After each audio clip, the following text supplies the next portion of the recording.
Na área de geotecnia também é interessante, na geofísica, enfim, tem uma diversidade de análises que podem ser realizadas que a gente pode fazer primariamente. Nessa parte do mapa básico, que é crigagem de símbolos graduados, que a gente vai trabalhar as ferramentas dentro disso. Na verdade, a gente não vai entrar muito a fundo da geoestatística, nesse momento, pelo menos. E depois disso, a gente vai ver um pouco de georreferenciamento em duas partes.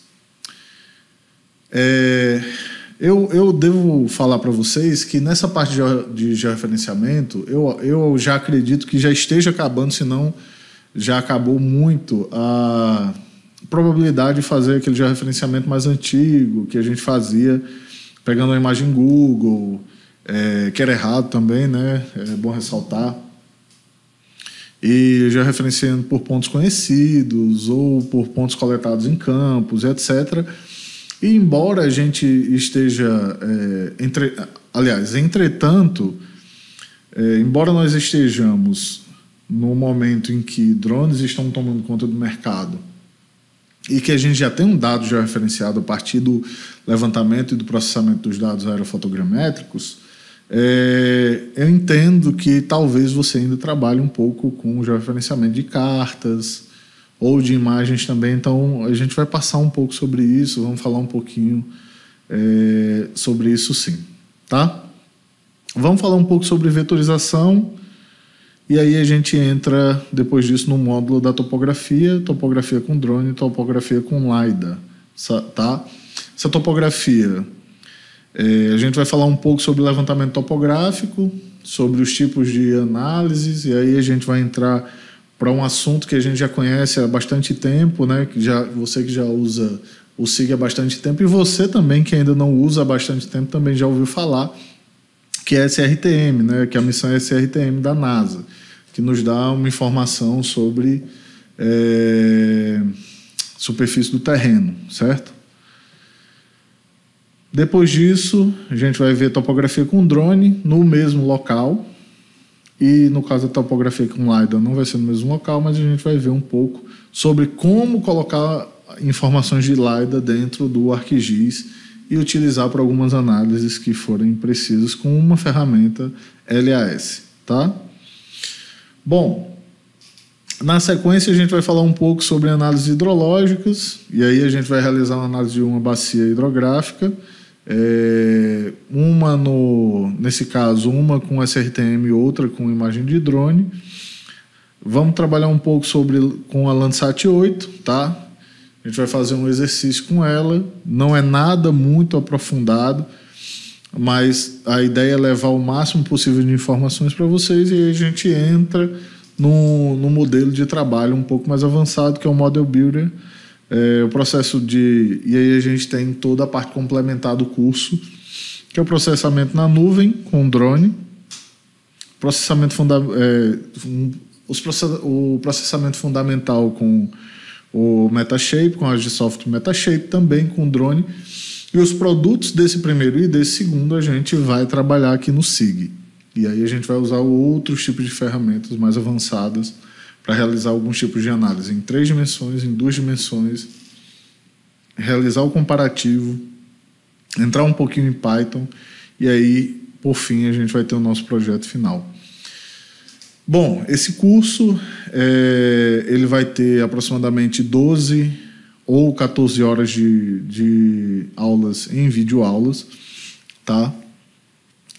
Elas vão ser realizadas da seguinte forma: nós vamos ter 8 horas de curso gravados, e a gente vai ter as análises que eu vou mandar para vocês, e depois dessas análises realizadas, é interessante que você realize a análise, e aí a gente vai ter um tempo médio e uma turma mínima de 5 pessoas que vão enviar essa análise para a gente combinar uma mentoria. Vocês vão ter 3 horas de mentoria comigo, onde a gente vai conversar um pouco sobre a análise de vocês, vou fazer a correção, e no mínimo 5 pessoas, quando essas 5 pessoas mandarem, a gente vai marcar com essas 5 pessoas a mentoria, tá?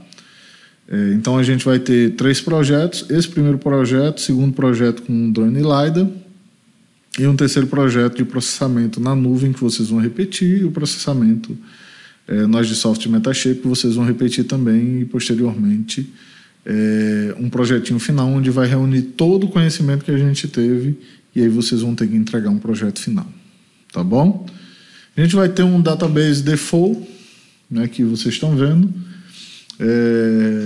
A gente vai trabalhar um pouco com geodatabase, baseado no que a gente já conhece, tá? A gente vai começar primeiro só em organização de pasta, mas depois a gente vai trabalhar com esse geodatabase sim. E junto de tudo que a gente está mandando para vocês, vocês vão ter 3 apostilas. Uma vai ser de análise hidrológica, uma apostila do nosso curso, né? E no final, e junto com isso, uma apostila nas análises topográficas, tá certo? Bom, voltando aqui para o ArcMap, depois que vocês abriram, talvez ele não esteja assim como o meu está, mas é somente para explicar um pouco sobre as toolbars para vocês. As mais comuns, as que vão ter naturalmente quando vocês instalarem, serão a Standard, a Tools, deixa eu ver aqui, a Draw, talvez, e a Layout. Essas são as toolbars mais comuns, as toolbars que já vêm habilitadas quando a gente instala o ArcGIS. Notem que quando vocês instalarem, aqui em customizar, vocês vão ter...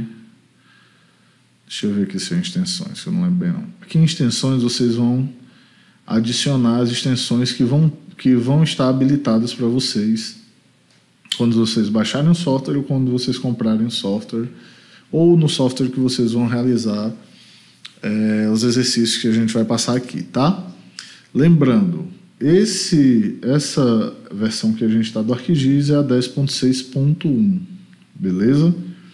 Vai ter alguma diferença para outra e tal, não sei o que, a partir da 10.5 não, 10.4 a gente já tem umas diferençazinhas, mas a partir da 10.5 não. Mas também as diferenças são mínimas que vocês conseguem pesquisar.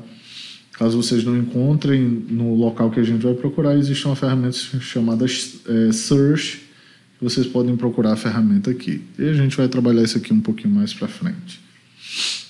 Bom, a Toolbar Standard, a gente vai ter as ferramentas básicas de novo mapa, que pode ser acessado por Ctrl+N, abrir algum diretório, isso aí a gente vai abrir alguma pasta específica, a gente não consegue adicionar um shapefile, uma informação aqui, uma tabela, uma imagem, etc. Tá? Vocês vão abrir um projeto normalmente, que pode ser acessado por Ctrl+O.